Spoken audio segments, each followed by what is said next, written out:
Seja muito bem-vindo ao nosso podcast O Amor Me Explicou Tudo, aqui pelas redes sociais da TDC Sorocaba, também aí pelo Spotify, Deezer, Apple Podcasts e demais plataformas. Mais uma vez, seja muito bem-vindo, estamos aqui na nossa série Destravando a Castidade e hoje o nosso tema é muito especial, porque hoje é o tema do fariseu. Então, por que tema do fariseu? Você vai entender até o final, né?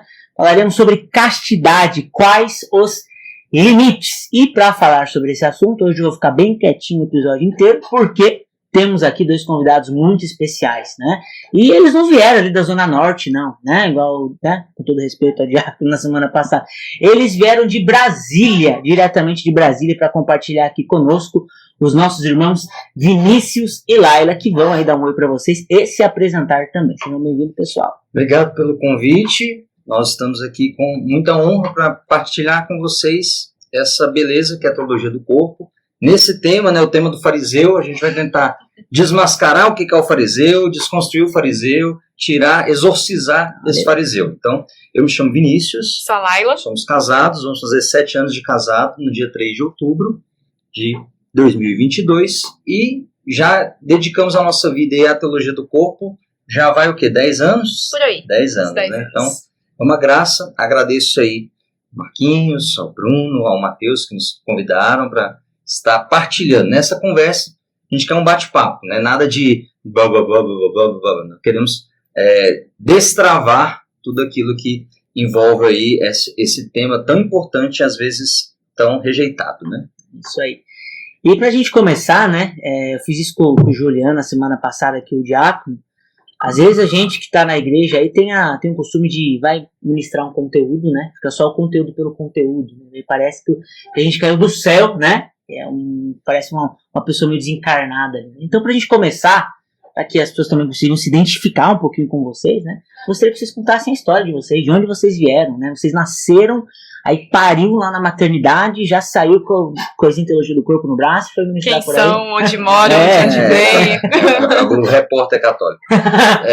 Na verdade, nossa história, ela é muito tocada pela teologia do corpo, seja em um ponto de preservação, seja num ponto de recapitulação, mas nada assim, né, de uma coisa mirabolante, né, o testemunho asa de águia, né, eu era um bêbado que vivia drogado, hoje estou curado, encontrei Jesus, na casa do Senhor não existe Satanás. Não, nosso testemunho é um testemunho comum, mas que tem tudo a ver com a teologia do corpo. Eu cresci em uma família católica, tive ensinamento católico, até aí catequese, tudo certinho. Vivi os valores da castidade, então tive a graça de casar virgem, não casto. A gente vai falar um pouco dessa diferença. Boa. Então tive a graça de guardar a minha virgindade, a Laila, aos trancos e barrancos, né? Claro, depois a gente fala como que foi essa experiência no dia do casamento, é uma história bem engraçada, inclusive. Mas sempre tive meu pai, que foi sempre uma referência masculina muito forte na minha vida, ele dizia o seguinte: meu filho, nunca faça com outra mulher o que você nunca gostaria que fizesse com a sua mãe, com a sua irmã ou com a sua futura esposa, porque essa mulher ou vai ser mãe de alguém, ou vai ser esposa de alguém, ou é irmã de alguém. Então, falei, bom, ensinamento dado, ensinamento absorvido, né? Então, vivi a minha vida aí, resumindo bastante, né? Participava de uma comunidade chamada Comunidade Gratidão, hoje chama Instituto Sussum Corda, já não faço mais parte, mas para viver esse chamado, nesse apostolado do Imago Dei. Vivi ali por alguns anos, estava esperando alguém para chamar de meu, estava ali esperando uma pessoa para poder juntar, né, as vidas, né, e já fazia parte do Instituto quando a Laila chegou. Então, vi aquela mulher, eu brinco muito, né, com ela, vi a Pocahontas chegando ali e tal, chegou a Pocahontas e tudo, e tivemos uma amizade, começamos com uma amizade muito, muito bonita, né, muito desinteressada, e foi crescendo o sentimento. Então, a um determinado momento a gente entendeu, depois de acompanhamentos, de partilhas, que Deus nos convidava a uma história juntos. Então, eu tive essa história muito preservada. Já tive situações onde eu poderia ter relações sexuais com outras namoradas que tive. Não fui um cara de namorar muito, né? De ficar, eu não entendi esse negócio de ficar, eu achava um absurdo. O cara falava assim, você ficou com quantas? Eu, como assim ficar? O que é esse tal de ficar? Eu era meio roceirão, né? Graças ao bom Deus eu era roceirão. Então, tive aí 2, 3 namoradas, mas namoros longos. E quando chegava assim na hora de um envolvimento até na sexualidade, algo impedia. Então, acontecia alguma coisa, ou alguém chegava, ou assim, me davam... Hoje eu sei o que é, né? Mas na época até algo engraçado, né? Eu uma vez fui confessar com um padre e falei, padre, eu acho que eu tenho algum problema na hora da sexualidade. Por quê? Não, porque assim, quando chega na hora do vamos ver, eu corro, acontece alguma coisa. E aí, o padre muito sábio soube me direcionar, né? Mas resumindo aqui a minha parte para eu passar para a Laila. Então eu tive a graça da preservação. Né? Por mais que não fosse por meu mérito, em muitas vezes, mas eu tive, por Deus, seja situações em que estava quase na porta, quase assim para perder tudo, acontecia algo que me preservava. Então eu consegui, né, com a graça de Deus, chegar ao altar virgem. Não cheguei casto, por quê? Problemas com masturbação, problemas na ordem da pornografia, que causaram algumas feridas na minha história. Mas, ao menos, consegui entregar a virgindade para aquela que Deus escolheu estar comigo. Maravilha. E eu fui parar no Instituto justamente, né, na comunidade Gratidão à época, justamente porque vinha de um relacionamento bem conturbado, né, bem dolorido, que me causou uma série de feridas. Então, apesar de ter crescido também numa família católica, de ter ali de pequenininha recebido a semente do que era a castidade, de ter o desejo de viver isso, mas enfim, ali na adolescência, problemas de autoestima, né, aquela carência que muita gente conhece, muita gente sabe o que é, experimenta, e acabei por achar que ia ficar sozinha para sempre, porque afinal era mais magrinha, mais baixinha, mais feinha, usava um óculos fundo de garrafa com 6 graus de miopia, um aparelho freio de burro, enfim, e acabei me envolvendo, né, com uma pessoa que me afastou completamente de Deus por determinado momento da minha vida. Completamente não, né? Me afastou muito de Deus, mas ali no fundo sempre teve o desejo, e a minha oração sempre era, Senhor, eu quero voltar para Ti. Eu sinto saudade de Deus. E Ele atendeu essa oração, então acabou aquele relacionamento de uma forma bem dolorida, então cheguei, conheci o Vini nessa época, né? Não estava pensando absolutamente em me relacionar com ninguém, mas, né, ali nasceu uma amizade, nasceu uma conversa mais profunda e acabamos, então... Beleza. Acabamos, então, né, iniciando o nosso namoro. Na mesma época em que nós nos conhecemos, eu conheci o livro Amor e Responsabilidade, né, de Carol Wojtyła. Então, ali me deparei com principalmente com o capítulo que fala sobre a castidade, e para mim foi algo muito profundo, muito intenso, mas que me moveu. Eu preciso viver algo assim, né? Então, um carinho de Deus mesmo que nos permitiu, desde o início do nosso namoro, tocar mais profundamente estes ensinamentos, seja para estudo pessoal, seja também, logo depois, né, para a própria missão. Então, começamos junto, né, o namoro e o nosso apostolado com a teologia do corpo. Foi bem próximo. Bacana. E durante a vida de vocês, como que soou a palavra castidade para vocês, né? Que aí vocês já estão no momento em que a teologia do corpo entra, tá? Mas antes, como soava isso? Principalmente nas outras experiências de namoro, né? Como que a palavrinha soava para vocês? Quer começar? Começa. Bom, para mim, sempre foi algo encantador. Algo que meus pais ali, quando eu era pequena, me contavam a história deles, né? A história de luta ali mesmo, sem entender. Meus pais vão fazer agora, no dia 28 agora de junho, eles fazem 63 anos de casados, né? Então, um testemunho, assim, de matrimônio... 53, melhor dizer. 53 anos de casados, então, mas um testemunho de quem viveu a castidade, de quem buscou ali o namoro, o noivado, o matrimônio, conforme o desejo de Deus. Então, para mim, sempre foi algo que encantou, sempre foi algo que eu buscava entender e que queria viver. Muito embora só o conhecimento teórico, infelizmente, não tenha me impedido de pecar contra a castidade. Então, algo que eu achava bonito, mas que por algum tempo não consegui encarnar na minha vida. E esse é o caminho que Deus vem fazendo comigo, de me ajudar a recapitular a minha história e de buscar viver hoje a castidade dentro do matrimônio, que a gente vai falar daqui a pouco também. Para mim foi totalmente fragmentado. Para mim, assim, castidade me falaram que era ausência de sexo. Então eu associava castidade com não ter sexo, e não ter sexo era um sinônimo de vergonha. Por quê? Meus amigos todos ali, né, tinham as suas experiências sexuais, ou se não tinham, inventavam que tinham, pra, né, já peguei todas, não sei o quê. E eu me sentia envergonhado, porque não tinha relação, então chegava ao ponto até de inventar a história, falar, não, eu também, eles, como é que é? Não, blá, blá, blá, blá, blá, blá, tentava fugir e tudo. Então, o conceito de castidade, no primeiro momento na minha história, foi um conceito muito negativo, de ausência de. Eu tinha comigo, nos primeiros anos ali, eu lembro de uma catequista minha, né, que Deus a tenha em bom lugar, mas essa catequista, acredito que também por uma falha, né, de lidar com esse tema, ela dizia, então, 6º mandamento, não pecar contra a castidade, não transem.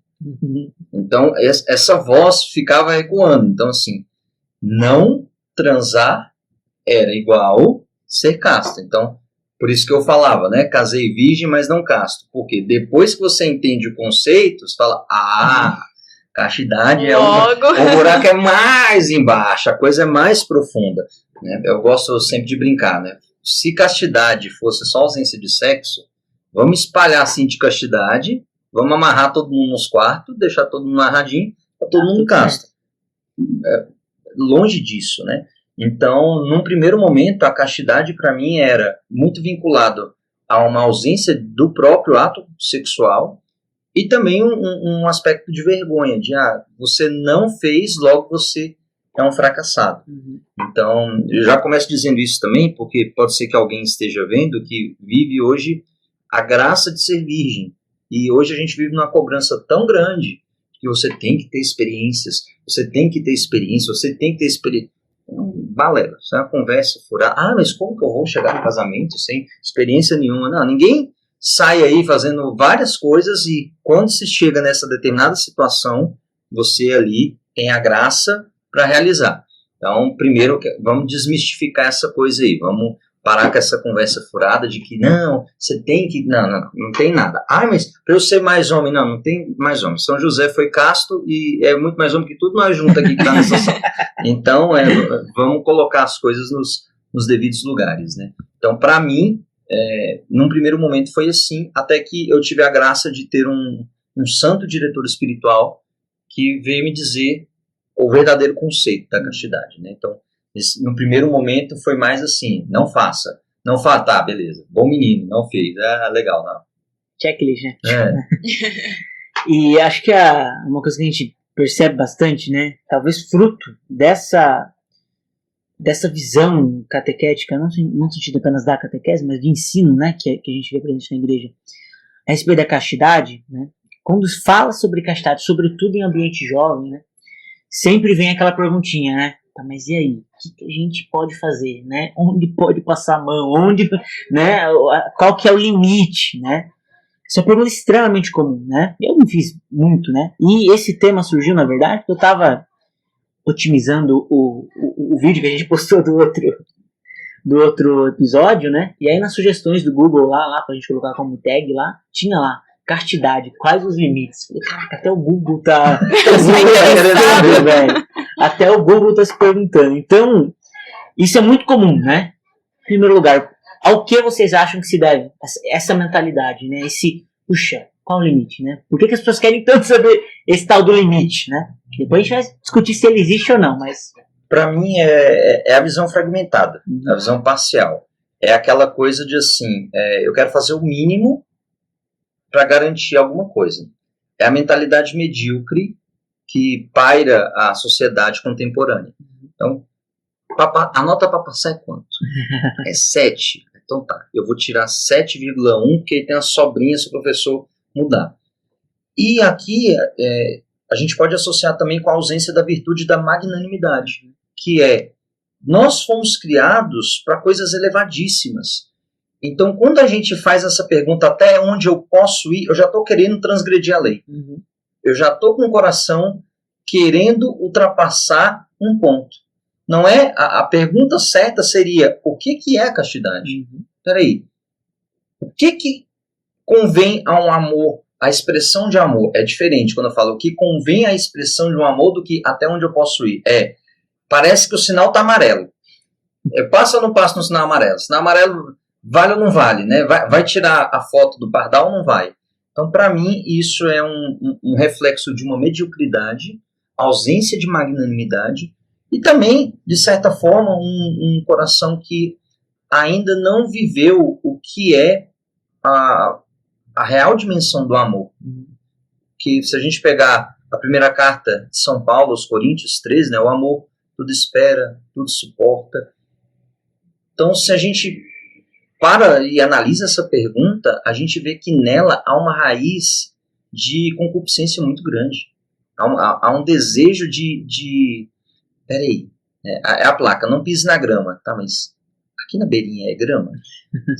Essa grama que pula aqui na calçada, ela é grama ainda? Isso é só um pezinho, é grama? Não, a pergunta é, peraí, por que não pisar na grama? Seria a pergunta mais certa. Até onde eu vou pisar na grama? Então, eu acho que nesse primeiro momento eu analisaria sobre esse prisma, né? Eu acrescentaria, rebateria a pergunta, né? O limite para quê? Limite para quê? De quem nós estamos falando? Do que nós estamos falando, afinal? Então, qual que é o limite para o pecado? No fundo, a pergunta é essa. Até onde eu posso ir para que não seja considerado um pecado? Eu gosto de pensar na analogia de uma via de trânsito, em que se a via é de 40, a gente quer andar a 45. Se é de 60, a gente quer andar a 65. Se é de 80, a gente quer ultrapassar um pouquinho. Então, e a pergunta é, qual que é a velocidade dessa via? Qual que é o máximo que eu posso ir aqui para não levar uma multa? Então, por trás tem um aspecto negativo. Até onde eu posso chegar para não ter uma punição? Mas não é o que eu devo fazer para me preservar, o que eu devo fazer para viver a coisa como deve ser vivida. E aí, por isso, a importância de entender o que está por trás. Né? Primeiro, de quem nós estamos falando nesta relação, até onde eu posso ir, quem é você? Para eu te responder até onde você pode ir, eu preciso saber quem é você. E eu preciso saber, nesse contexto da castidade, o que é a própria castidade. Então, a partir do momento que se entende, primeiro, quem é você, esta resposta, ela já elimina a necessidade da segunda pergunta. Se eu sei quem eu sou, eu não vou brincar com limites, mas eu vou viver conforme a minha humanidade me pede, né? É aquela coisa, né? Você encara a castidade meramente, a gente falou isso no episódio anterior, meramente como uma regra religiosa, né? Sim. E é uma regra religiosa e tem o seu valor enquanto regra religiosa. Mas essa regra diz respeito ao valor da pessoa, né? E esse último ponto eu acho que é um ponto bacana pra gente pegar um gancho, né? Então, castidade, foi o que você falou, né? Castidade está ligado ao valor da pessoa, né? Ok, em primeiro lugar, como descobrir esse valor? Primeira pergunta, né? E aí, como consequência, que valor é esse? Terceira pergunta, qual a relação de estudo com a castidade? 3 e 1, pá. Pronto. Você percebe que, assim, quando... isso é interessante fazer esses questionamentos, e a gente tem que fazer questionamentos, porque Deus nos deu a razão para isso. Então, que bom seria se todo mundo tivesse essa reflexão de, tá, peraí, isso aqui abre para 3 perguntas, essas 3 abrem para mais 3, aí são 9, daqui a pouco, né, a gente tem Esse é o coração do homem que anseia respostas, que busca a verdade. Então, vamos partir do conceito de castidade, já deve ter sido falado, mas para a gente retomar. O que é castidade? É abstenção total de todo prazer carnal. Não é, porque senão o que a gente ia fazer no domingo, né? Comer naquele churrasco, aquele churrasco maravilhoso, que a picanha vinha no espeto. Amanhã tem churrasco. Amanhã tem churrasco. Então, você vai e pega o churrasco. Ah, não, eu não posso sentir prazer. O que é isso? Estoicismo. A partir do momento que eu me torno um repolho, onde eu não sinto nada, eu sou impassível. Sentimentos como alegria, tristeza, dor, felicidade, eles não me tocam. Eu sou constante. Nada me abalará. Não, peraí. Deus nos deu os nossos desejos. Deus nos deu os nossos afetos. Então, a castidade não é a aniquilação dos nossos desejos, mas é o direcionamento dos nossos desejos, a integração do amor, vai dizer o Catecismo da Igreja Católica. Então, se a gente entende que o chamado à castidade é um chamado à dignidade da pessoa, aí a gente vai entender, peraí, qual que é a dignidade da pessoa? O que Deus espera? Qual que é a primeira coisa que Deus espera de você? A pergunta vai responder mesmo? A pergunta é para responder. O que você acha? Assim, a gente responder, vive e fala, a gente devolve uma pergunta. Essa é uma boa técnica. Você entrar num debate, ensinar para você, né? Você entra num debate, a pessoa chega e fala assim, faz uma pergunta. Eu te faço uma pergunta. Você devolve porque você fica sossegado. Mas, fazendo essa pergunta, qual que é o primeiro movimento de Deus em direção a nós? É um movimento de amor? Perfeito, movimento de amor. Ou seja, qual que é a primeira coisa que Deus espera de nós? Que nós entendamos que nós somos amados. Uhum. Porque se eu entendo que eu sou amado, eu entendo a dignidade que eu tenho. Uhum. Eu entendo que existe um Deus que me criou por amor e para amar. Se eu não entendo que eu sou amado, como é que eu vou dar algo que eu ainda nem experimentei? Então, primeiro passo, entender a dignidade da pessoa está muito associada a esse experimentar ser amado por Deus. Mais do que isso, entender que se é amado por Deus mesmo quando os sentidos não nos dizem. O simples fato de nós estarmos aqui conversando sobre coisas tão elevadas é uma prova substancial que Deus nos ama. Por quê? Porque nos criou, nos mantém na criação, nos permite falar sobre Ele, nos permite adentrar em mistérios tão elevados que enche o nosso coração. A gente está aqui batendo um papo super gostoso, agradável, elevado. Isso é uma oração, isso é assim, é sentir-se amado por Deus. Cara, olha só, olha que loucura, que Deus movimenta. Movimenta Sorocaba, movimenta Brasília, movimenta um estúdio para a gente falar sobre amar. Uhum. Como não amar um Deus assim? Então, perceba, eu já experimento um movimento de amor, eu desejo transbordar. Peraí, eu me sinto amado, eu preciso fazer algo. Então, a dignidade da pessoa está muito atrelada a esse chamado de ser amado e corresponder. Então, o homem é primeiro amado e depois ele corresponde a esse amor.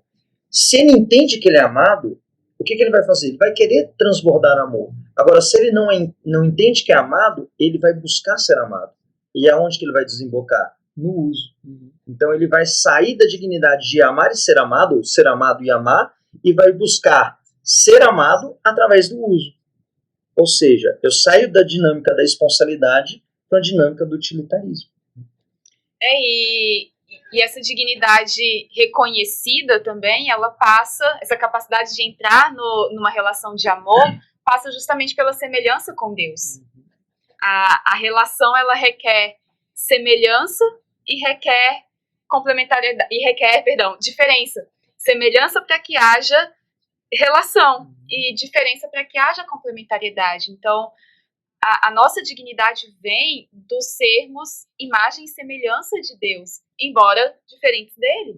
Ou seja, precisamos de Deus, temos essa relação de dependência com Ele, mas podemos entrar em relação com Ele. E quando eu lembro dessa minha dignidade, de imagem e semelhança de Deus, de filha de Deus, eu consigo fazer a associação com a vivência da castidade, que, como o Vini colocava, não é um não, mas antes é um sim, é um buscar algo superior que naturalmente me leva a rejeitar bens inferiores. Ou seja, não é uma negação do prazer sexual, não é uma negação do corpo, da própria sexualidade em si, mas é dizer, estas coisas são bens, mas existe um bem superior, que é a dignidade da pessoa, que é o próprio amor, que é o ser filho e filha de Deus, que precisa estar acima de fato, que subordina as outras coisas a ela. Então, a relação está justamente aí, né? Quando eu entendo essa dignidade, eu consigo perceber a castidade como um grande presente de Deus, que nos chama a viver não uma caricatura de amor, mas um amor verdadeiro, genuíno, que realiza nosso coração. Complementaria, porque a gente falou aqui no começo, né, que a castidade ela é uma lei religiosa. Toda lei, ela protege o amor. Tem coisa que a gente ainda não entende. Aí vem a lei e garante uma proteção a algo muito maior. Quando eu falo não matar, pode para um psicopata soar muito estranho. Mas o que essa lei está protegendo? A vida, o dom maior. Quando eu falo não roubar, o que essa lei está protegendo? A sua propriedade, a posse de cada um. Então, quando eu falo não pecar contra a castidade, o que eu estou protegendo? O amor, a forma de nos relacionarmos. Quando a igreja, inspirada por Deus, promove ao homem esse chamado a viver a castidade, ela está dizendo, olha, você é chamado a coisas elevadas, você é chamado a magnanimidade. Você é capaz de coisas inferiores, você é capaz de realizar coisas bestiais, mas na verdade, no princípio não era assim. No princípio era chamado a coisas magnânimas. Então, eu gosto sempre de fazer esse exemplo. Quem acredita em você te propõe desafios. Quem te acha café com leite te bota de qualquer jeito. O mundo, quando diz que a castidade é um escândalo, o que ele está dizendo? Que você é café com leite, que você não dá conta de nada. Fala, tadinho. Não, vive aí de qualquer jeito, que você não dá conta mesmo, você não dá conta de segurar os seus instintos. Eu não sei você. Quando você está num time e o cara vai escolher e fala assim, não, aquele ali é café com leite, o peitoral já infla. Só, peraí, o café com leite, e né, se nós pudéssemos dizer palavrões, expressar, né? Peraí, café com leite uma obra, você vai ver, me bota aí no time, você não vai ver. O cara corre dobrado, mesmo que ele seja ruim, mas ele vai correr dobrado, ele vai tentar fazer alguma coisa. Ruim esforçado. Por quê? É um ruim esforçado, exatamente. Mas por quê? Porque mexeu com o brilho do cara, mexeu assim, peraí, não, eu não sou qualquer coisa, eu sou alguém, eu tenho dignidade, eu tenho um valor. Então quando a igreja diz, viva a castidade, ela não está dizendo que você é café com leite, ela está dizendo que você é o craque do time. Está dizendo, meu querido, você é camisa 10 desse time. E você precisa de jogadas elevadas. Mas para jogadas elevadas, é sacrifício. Aí vem a vida ascética. É treino, né? É treino, é esforço. Então, assim, hoje a gente vive em uma sociedade que quer a coisa fácil. Você pede a sua comida em 2 minutos. Você espera o seu transporte em 30 segundos. Se atrasa, você já está ligando. Você vai fazer uma comida, você liga no micro-ondas, cup noodles, não sei o que, já está pronto. Nós somos a sociedade do imediatismo. E o amor ele não é imediato. O amor é construído. Por isso que quando você vem com valores como castidade, como eternidade, como amizade, são coisas que levam tempo. Nós temos já uma relação aqui, o quê? De 4 meses, que a gente vem se encontrando e tudo. A gente pode dizer que a gente tem uma amizade. Por quê? Porque isso já foi experimentado pelo tempo. A gente já adentrou um pouco na vida um do outro. A gente já sabe um pouco o que é a vida um do outro. Hoje eu tive uma conversa maravilhosa na casa do Bruno. Agora eu possuo o Bruno. O Bruno é meu e eu sou do Bruno. Mas isso leva tempo. Isso leva vulnerabilidade. Isso leva disposição interior. As pessoas querem fórmulas mágicas. 5 passos para não sei o quê. 3 passos. Aí quem dá um passo menor ganha mais audiência. Né? 6 passos. Aí aparece um e fala 5. Opa, esse aqui tá melhor. 1 passo a menos. 3 passos. Outro 1 passo. Assim, meio passo. Não, é esse. Eu quero... E viver o amor segundo os desígnios de Deus é um trajeto... Eu gosto muito de associar com os discípulos de Emaús. É uma jornada, é uma caminhada longa, e lá na frente ao partir do pão a gente encontra. Os discípulos de Emaús nos ensinam muito sobre a castidade. Por quê? Porque ali desordem interior. Vinícius, discípulos de Emaús e castidade, tudo a ver. Por quê? Eles estão ali totalmente desordenados nos seus afetos. Não sabe o que aconteceu? Morreu o Salvador, perdidos na tristeza. Por quê? Mergulhados no imediatismo. Messias que viria. Vai Jesus, né? Vós sois de dura cerviz. Ele queria chamar de imbecil, de burro, mas Jesus é um lorde, né? Então ele fala, vós de dura cerviz. É um lorde, literalmente. Então, vai seguindo até o ponto em que aqueles corações tocados por essa ordenação deste caminho, junto com o mestre, diz, fica conosco. O que é a castidade, senão a ordenação desse caminho, para depois dizer, fica conosco. A castidade é um amor a três, onde tem o amante, o amado e o amor. O amante é aquele que busca se dar, o amado é aquele que recebe, e o amor que é aquele que ilumina essa relação.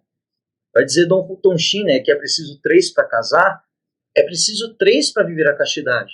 Não adianta eu chegar e falar assim, eu sou agora o Todo-Poderoso, vou aqui matar os meus desejos. Coitado de você. Coitado de você, se não for a graça, né? E nós podemos afirmar isso, né, que é necessário 3 para viver a castidade, porque como o próprio catecismo coloca, a castidade é a promessa de eternidade. Como que nós, que somos finitos, podemos prometer algo infinito? Então, de fato, precisamos da graça daquele que é eterno, daquele que é infinito. E quando temos essa presença da graça na nossa vida, não por nossas próprias forças, mas pela ação de Deus em nós, pelo nosso desejo de fazer a vontade dele, de viver de forma plenamente humana, aí sim nós conseguimos alcançar, então, este amor que permanece para a vida inteira. É o que diz Bento XVI, né? O amor promete o infinito. Sim, né? Então vai juntando, né? A gente percebe então que a castidade não é uma invenção, né, da igreja, no sentido de vamos dar um jeito aqui, inventar alguma coisa para segurar o fogo desse povo. Não é isso, né? Mas é algo que Deus nos chama, mesmo que o nome em si não existisse, mas é algo inerente à nossa natureza humana, porque Deus não nos chama a amar pela metade. Vamos segurar essa questão da graça, a gente vai voltar nela lá no finalzinho. E agora aqui eu quero entrar na... Deixa eu ver o horário aqui. Não, tudo certo aí? Não, tá uma cara preocupada ali, dá um medo, tá dando tudo errado. Eu sei que tá aí, só lembrando, não deixe de compartilhar, mandar para os seus amigos, deixar o seu joinha, ajuda a gente aí na divulgação. Só compartilhar no seu Instagram também, marque @tdc.sorocaba, marque também em magodei. Magodei-TDC. Não é possível que você tá vendo tudo isso e ainda não tá seguindo os meninos, não fez um joinha. Não é possível. Não é possível. Ó, tem um lugar reservado para você que tá vendo esse vídeo e não segue eles e não curtiu, tá? É bem quentinho isso. Brincadeira. É a praga, ela depende muito do público que você tá. Essa semana a gente tava dando a formação lá pros seminaristas, né? Aí começou um burburinho lá, falei, quem conversar? Quando for ordenar sacerdote, vocês vão ter problema na humilha de vocês. Vocês vão conversar na humilha de vocês também. Então vamos lá, vamos focar aqui no nosso assunto. Então, quando a gente fala sobre castidade também, tem todas as questões que nós trouxemos, mas geralmente associa-se castidade a uma vivência mais jovem. Tanto que, por exemplo, não existe, sei lá, um encontro, né? Existe, tá? Você também, né? Mas existe, mas existe muito pouco. Existem poucos encontros, por exemplo, para adultos ou para casados, né? Cujo assunto é castidade, né? Geralmente, esse assunto é muito presente em retiro de jovens, em encontro de jovens, em missões, em apostolados, em movimentos que são mais voltados, né, em ministérios voltados mais para o público jovem, né? A pergunta é, sou jovem, ok, casei, mas nunca mais se preocupar com castidade? Né? Essa é a pergunta. Como diria uma colega minha, bom se cesse assim. Ou melhor, nem bom seria, né? Essa visão, essa pergunta, geralmente está associada a uma visão inadequada ou, no mínimo, reduzida da castidade, que é essa visão que a coloca como a simples abstenção da relação sexual. Se ela foi entendida assim, faz sentido pensar que dentro do matrimônio, então, eu não preciso mais viver a castidade. Mas muito pelo contrário. Né? A castidade, se a entendemos como uma integração do amor, a vivência da castidade dentro do matrimônio é fundamental para que esse sacramento seja vivido de forma adequada, plena, e que leve os cônjuges à meta, que é o céu. Então, a gente escuta muito frases como vamos casar logo porque eu não aguento mais. Não aguenta mais o quê, amigão? O que você está falando?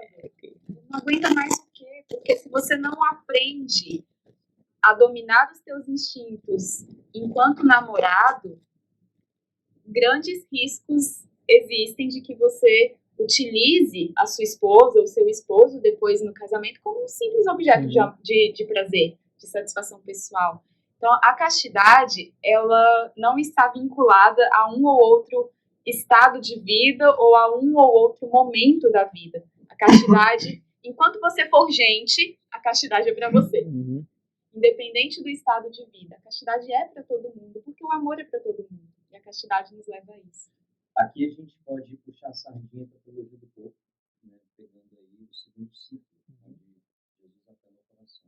Então ele vai fazer uma segundo pega o discurso de Jesus no Sermão da Montanha e diz: ouviste o que foi dito, não cometerás adultério. Aí os fariseus piram, né? Seu mestre, e tá. Eu, porém, vos digo, todo aquele que olhar com olhar de cobiça para outra mulher, já comete adultério em seu coração. Jesus ele sai da ética, daquele checklist, e ele vai para o ethos, ele vai para o interior do coração do homem. Ele faz um apelo ao coração do homem para dizer, olha, são coisas mais elevadas, meu amigo, do que só um pode ou não pode. São coisas mais elevadas. Então, quando Jesus vem com esse apelo para esse adultério no coração, o que ele quer dizer? Não cabe um olhar luxurioso. Não adianta, eu estou casado com a Laila. Não é porque eu coloquei um anel no dedo dela que eu posso coisificá-la. Que eu posso entrar nesse relacionamento e, com a luxúria pairando em mim, ter relação sexual com a Laila tão somente por um desejo luxurioso. Não. Eu fiz um compromisso de amá-la e respeitá-la na alegria, na tristeza, na saúde, na doença, não só nos 3 primeiros meses para ver se estava certo. Todos os dias da minha vida. Então, todos os dias da minha vida, todos os dias eu sou convidado a relembrar a castidade. A castidade não é simplesmente ausência de sexo. A castidade é o amor integral à pessoa.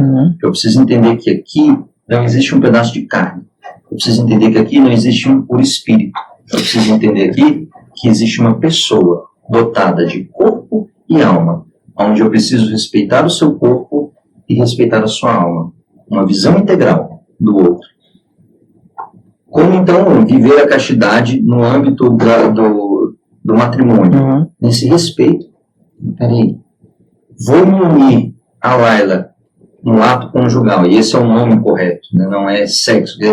Fazer sexo. Não, eu sou homem, eu estou, de certa forma, exercendo o sexo, porque tem como eu pegar, distorcer o meu pênis, jogar ali fora, e depois, quando acabar esse podcast, eu torço aqui de novo e volto a ser homem. Agora eu sou um ser sexuado, agora eu sou um ser assexuado. Não, eu sou um ser sexuado, sou homem, a Laila é mulher, você é homem, nós estamos aqui exercendo essa nossa sexualidade, essa nossa essência masculina e feminina.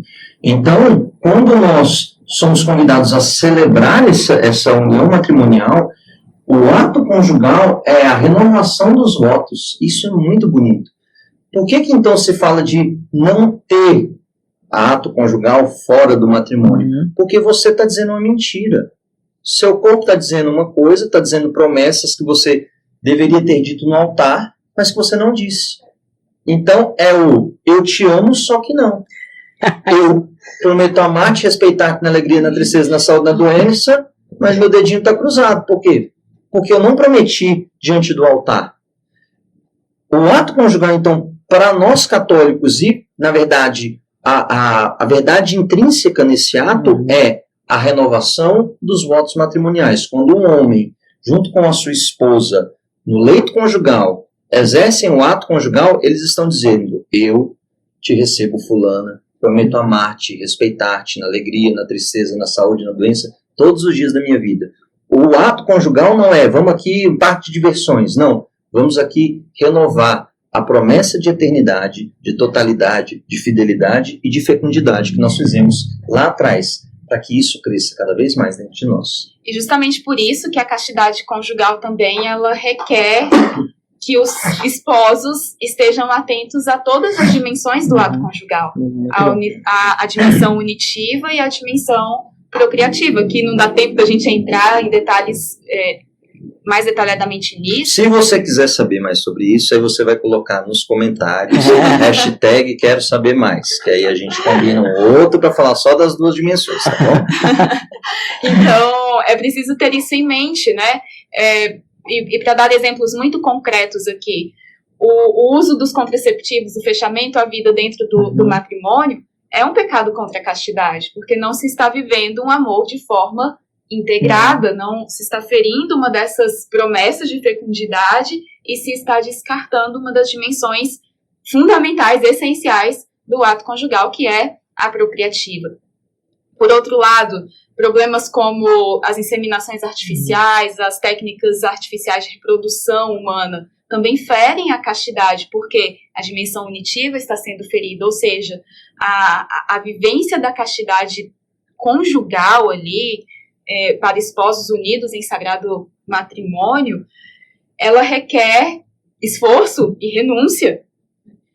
Por isso a importância, por isso que é uma educação para o amor, porque se lá no namoro eu não conseguir segurar 1, 2 anos, como que eu vou segurar os meus instintos num pós-parto, numa doença do meu cônjuge, numa viagem do meu cônjuge? Ou seja, um casal que não aprendeu a viver a castidade, ele está deixando as portas abertas para infidelidade, as portas abertas para desconfiança, enfim, para diversos outros problemas que infelizmente atingem os matrimônios hoje em dia. Então, é uma rota segura para vivermos o matrimônio como ele deve ser. Mas assim, uma coisa que eu percebo, quando a gente toca nesses assuntos, né, principalmente em encontros um pouco mais abertos, né, que tem uma questão de um pouco mais de pessoas que a gente não consegue ter esse, né, tete a tete, surgem algumas dúvidas que evidencia o quanto os corações estão distantes dessa experiência de amor, né, esse amor excelente, esse amor verdadeiro, né, que nós estamos falando aqui. E parece que, por não ter a experiência desse amor, as pessoas não conseguem aplicar tudo isso que a gente fala de uma forma prática, né? Por exemplo, um exemplo bem, né? Bem prático, né? Para ser um pouco redundante. A gente teve um retiro, acho que semana passada, né? Que a gente foi lá numa clínica de reabilitação, né? E lá tem, enfim, vários homens e tal. Na clínica a gente foi um retiro falamos sobre afetividade e sexualidade, né? Com bastante teologia do corpo. E aí a pergunta de um rapaz no final. Assim, a pergunta até um pouco, como que é a palavra? Quando é inapropriada? Não é inapropriada. Enfim, perdão a Laila, tá? Mas eu vou usar a expressão que ele usou, né? Mas eu posso dar um tapa na bunda da minha esposa? Tipo assim, uma pergunta, né? Sei lá, não vou ficar pensando sobre, nunca pensei sobre isso, meu Deus. Né? Então, as pessoas têm dificuldade em aplicar isso na prática. Então, como entender esse amor que a gente está falando aqui? Esse amor ao qual somos chamados para corresponder a essa experiência de amor, né, que Deus nos oferece, e ao mesmo tempo como aplicar isso na prática, sobretudo o casamento, né, que é o nosso assunto principal aqui agora. Ótimo, vamos pegar esse exemplo. Quando um homem pergunta se pode bater na bunda da esposa, aqui a gente já ultrapassou um limite muito sério. Por quê? Porque o que ele está buscando? Lá no fundo, ele está buscando prazer. Ele está buscando não celebrar uma união. Eu nunca vi alguém celebrar uma união batendo na bunda do outro. Né? Já vi assim, num gol, né? Os caras, valeu, pá, dá um tapa na bunda lá do outro jogador e tudo, uma euforia doida. Mas pensa o seguinte, caberia isso numa celebração da Santa Missa? Caberia isso se fosse a sua mãe, né? Eu colocaria essa situação para ele. Você gostaria que a sua mãe, seu pai estivesse falando isso da sua mãe em público? Não, é minha mãe é sagrado. Sim, a outra pessoa também é sagrada. A outra pessoa também tem uma expressão de sagrado. A outra pessoa também é imagem e semelhança de Deus, tanto quanto a sua mãe. Então, quando a gente não bota a mãe no meio, bota, porque quando você bota a mãe no meio, você não gostaria, aí vem o sábio pai, né?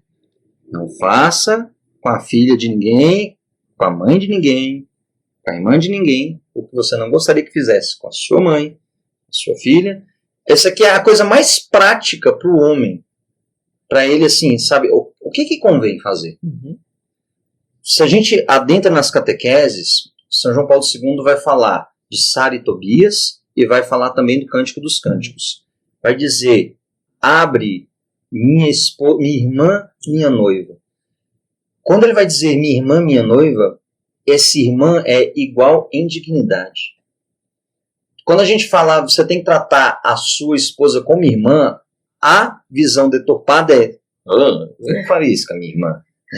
Peraí, mas o que está acontecendo por trás? Eu não estou sendo conivente com incesto e essas abominações, mas o que eu estou querendo trazer é, por que a gente faz isso? Porque parece que com a esposa há uma permissividade de situações luxuriosas que não se encontram com laços mais próximos de sanguinidade. Só que a sua esposa é o laço mais profundo que você pode ter. Por quê? Porque ela é uma só carne com você. A sua mãe é um só sangue. A sua esposa é uma só carne. Ela, de certa forma, é parte sua. Então, se ela é parte sua, o que convém fazer com a tua parte? Essa seria um princípio. As pessoas querem respostas onde, na verdade, a gente precisa entender princípios. Não existe uma listinha de certo e errado. A igreja nunca vai trazer uma listinha, olha, 10 regras, 15 regras, está aqui. Não, a igreja vai te trazer princípios e vai te convidar, pela sua liberdade, a aderir a esses princípios. Então aqui, volta a dignidade da pessoa humana. Como, assim, é possível imaginar uma situação dessa? É expressão de amor? A pergunta central seria essa.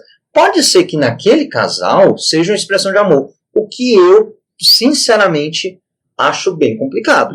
Mas vamos ultrapassar esta barreira e imaginar que é uma expressão de amor. O fato dele estar perguntando já é algo que incomoda. Sim. A principal preocupação dele na hora, né, meu Deus? Tanta coisa para pensar, né? Tanta. E isso já revela que, assim, o coração dele está incomodado.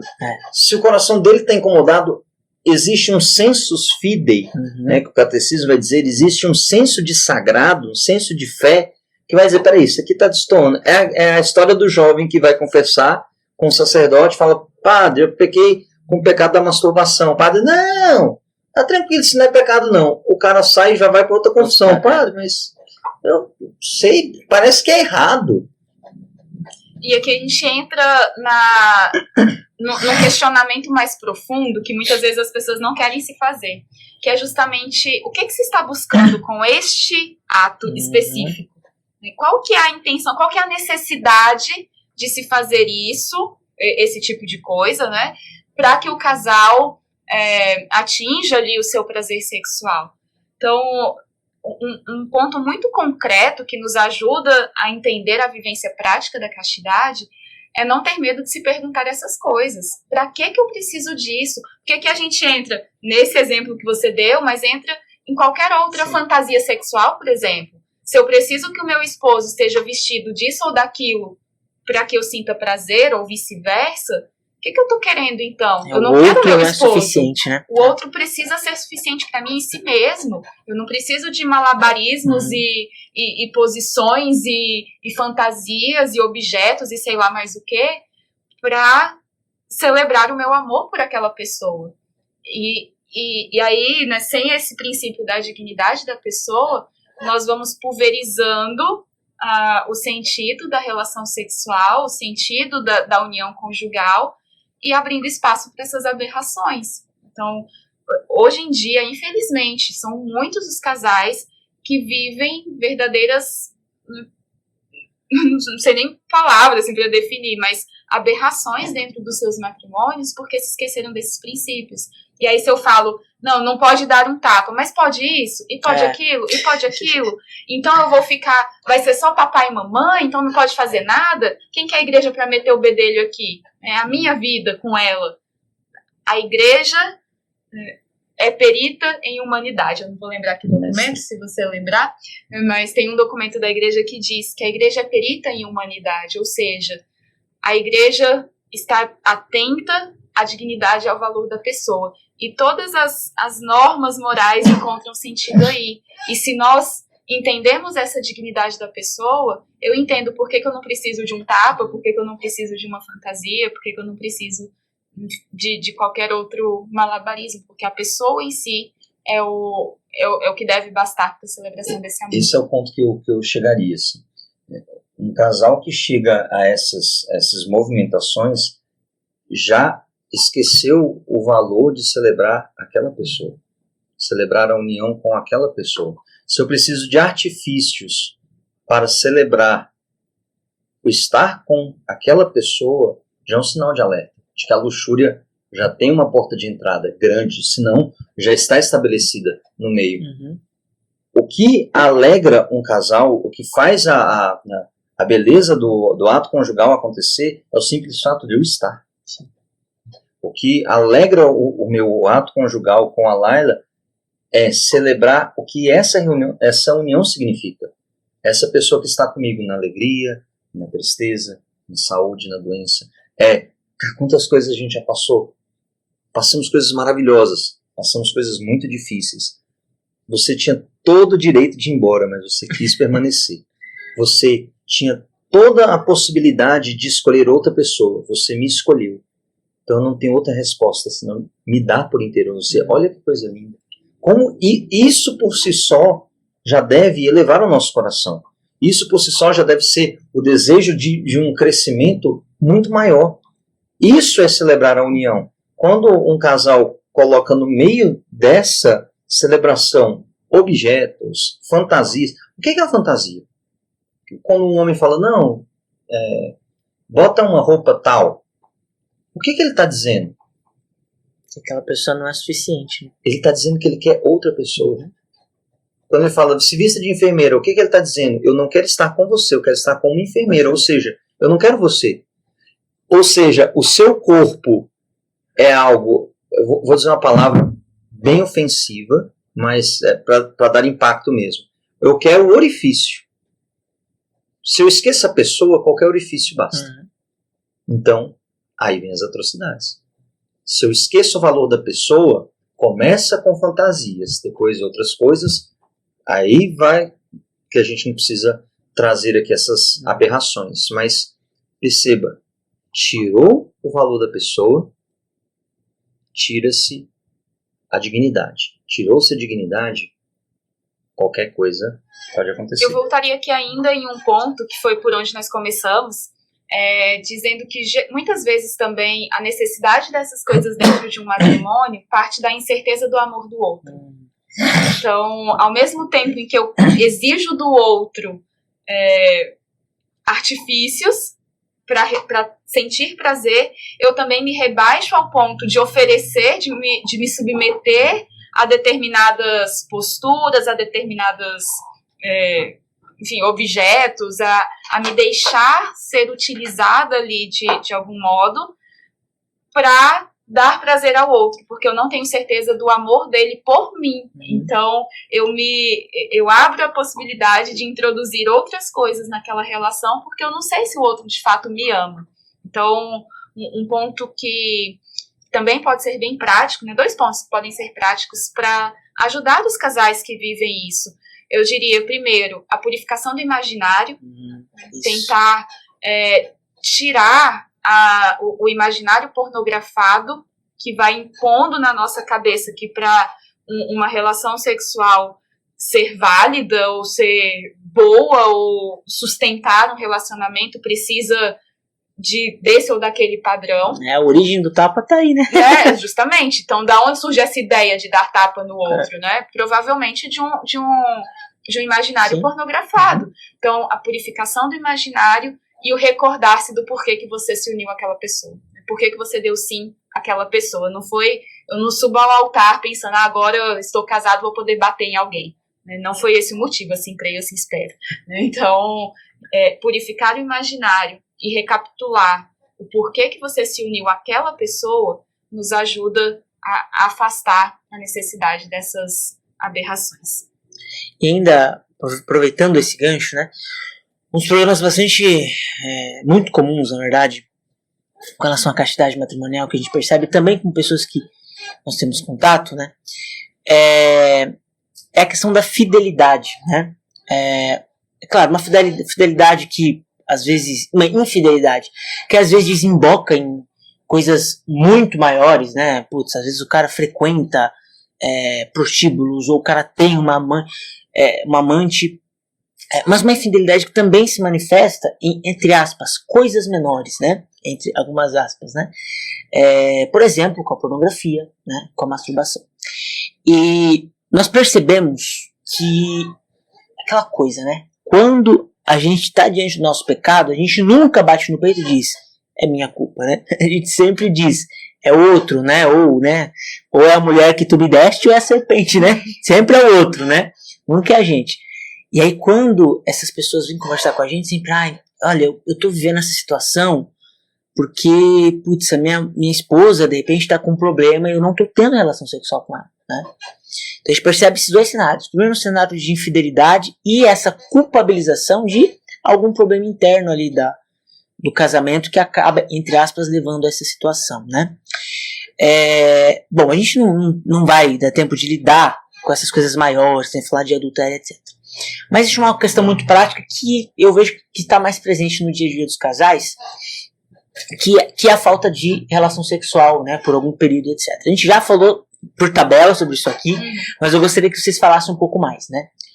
Como lidar, né, com a falta de relação sexual em determinados períodos, né? Que, enfim, pode ser por uma doença, pode ser por alguma coisa, né? Isso está extremamente ligado à castidade também, né? Como lidar com isso dentro da realidade matrimonial? Se o casal ele não entendeu como celebrar o amor além da genitalidade, vai ter um problema. Porque a genitalidade é uma expressão de várias outras. Limitada, né? Limitada. Até em termos de tempo. Então, assim, o ato conjugal é o coroamento.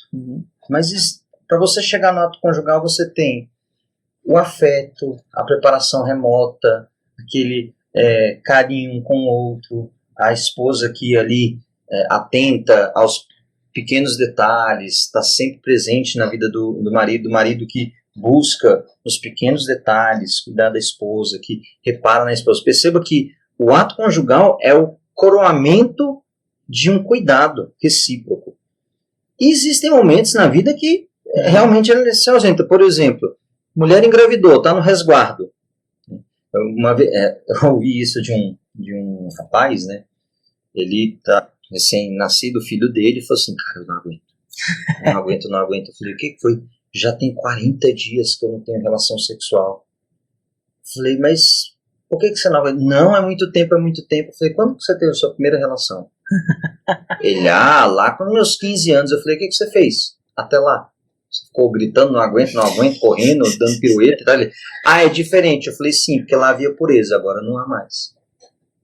A diferença é essa. Lá havia um coração puro. Ou pelo menos presumia-se um coração puro. Aqui nem isso dá para presumir. Então, quando a gente resume o carinho de um casal tão somente no encontro genital, a gente reduz muito. O encontro genital, o ato conjugal, não estou dizendo que ele não é importante, não é isso. Mas existem momentos na vida que há prova de amor. Tem um casal que a Laila acompanha, ela é instrutora de um método, né, chamado Creighton Model System.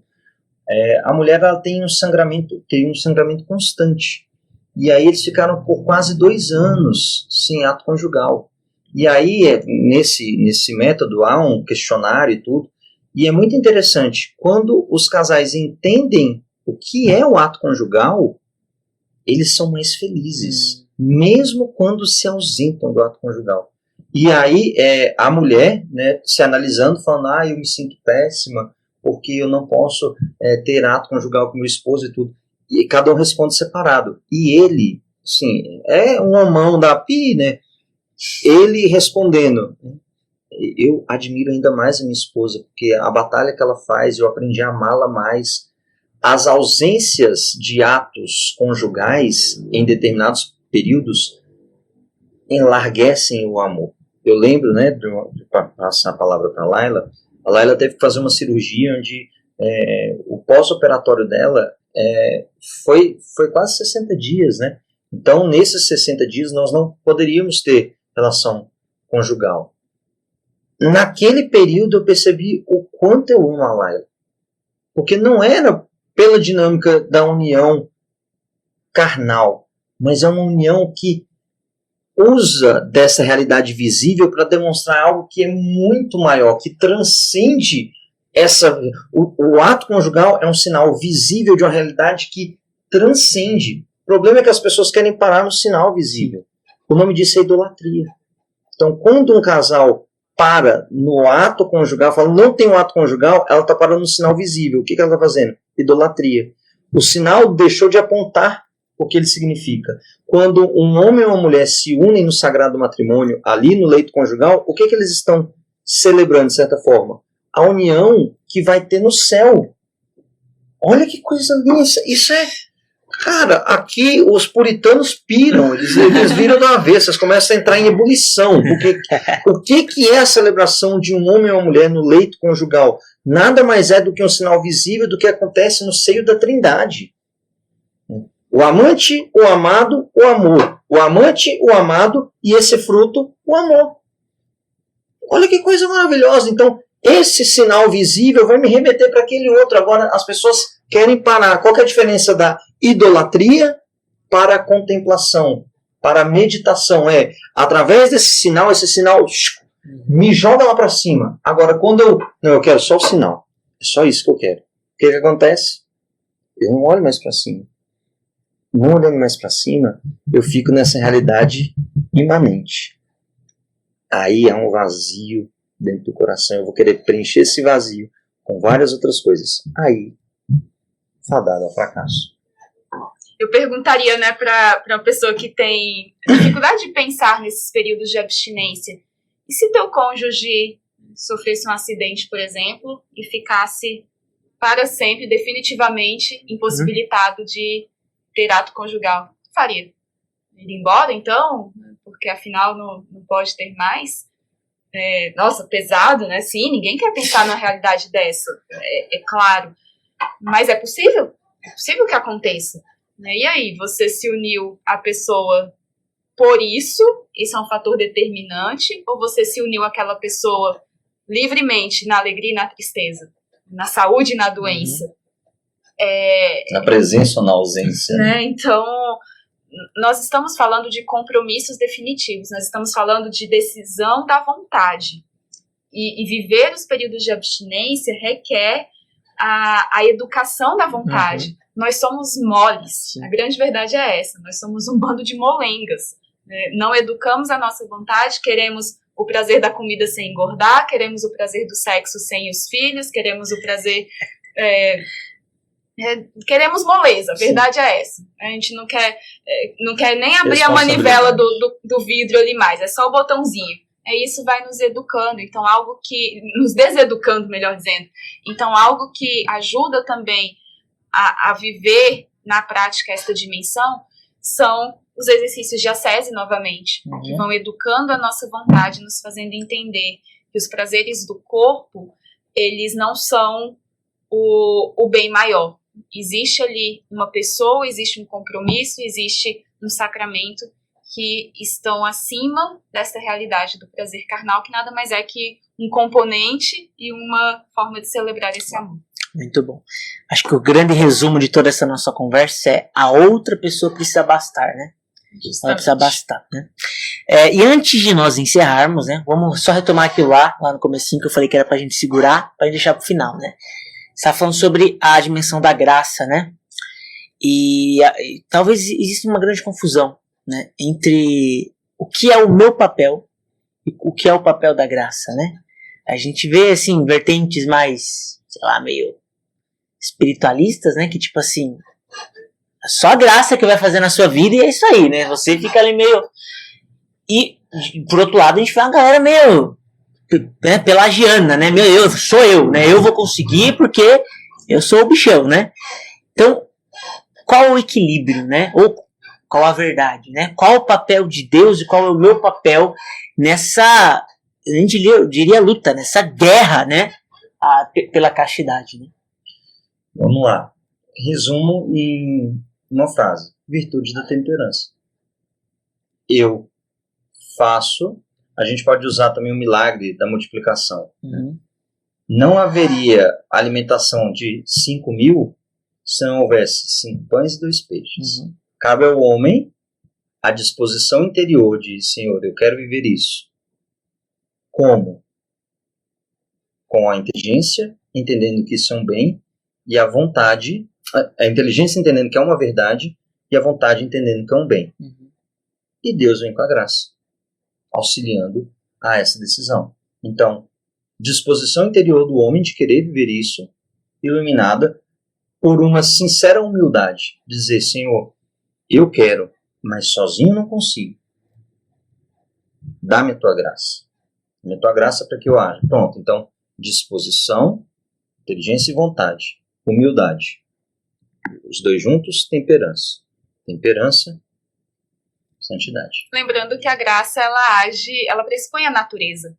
Então, a graça vai agir naquilo que é próprio nosso. Por isso, a educação da vontade, por isso, a busca das virtudes, por isso, o nosso esforço pessoal, né, habitual ali, para que Deus atue. São João Paulo II diz, logo no finalzinho das catequeses ali, que existem 3 requisitos para se viver bem a teologia do corpo, especialmente dentro do matrimônio, que são justamente a oração, a penitência e a Eucaristia. E se nós olharmos para os 3 requerem esta união de natureza e graça, porque para a oração nem todo dia é fácil e delicioso e gostoso de rezar ali, mas é o meu esforço de, Senhor, hoje eu estou cansada, hoje eu não tenho nada para falar, mas eu estou aqui, eu estou na tua presença. Então, esse esforço humano, a penitência, então o esforço ali de reconhecer os pecados, de buscar a confissão, e a Eucaristia também, o esforço de buscar uma vida santa para estar em comunhão com Deus. Então, oração, penitência e Eucaristia. Sem isso, não existe super-homem, Mulher Maravilha que dê conta, né, de viver um amor pleno. Maravilha, gente. E esse caminho, no final das contas, desafia, mas é muito gostoso, né? Uhum. É muito gostoso, vale a pena. Gente, então vamos encerrando já aqui. Nós já estamos com mais de 1 hora do nosso podcast aqui. Antes de encerrar, gostaria que vocês deixassem um tchau aí pro pessoal, um recado final, e também falassem um pouquinho sobre o apostolado de vocês, falassem das redes sociais, de algum projeto que de repente vocês queiram compartilhar. Fiquem à vontade. Então, eu dou os avisos finais, a Laila fala do apostolado. Fala do apostolado, dos avisos finais. Peraí, que você fala do apostolado e eu... Bom, então, queremos convidá-los, né, a conhecer mais do nosso apostolado no Instagram, imagodeitdc. Tem um site também, estudosteologiadocorpo.com.br.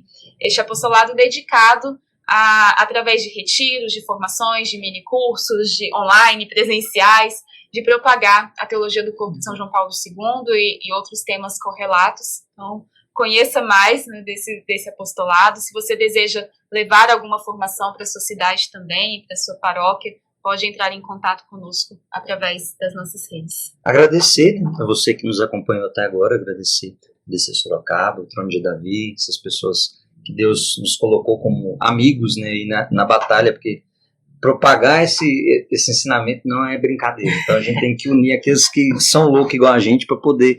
Não acha que é fácil não, meu amigo.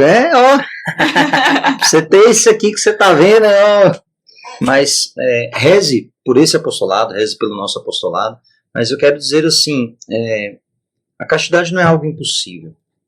A castidade é algo que Deus deseja para a sua vida.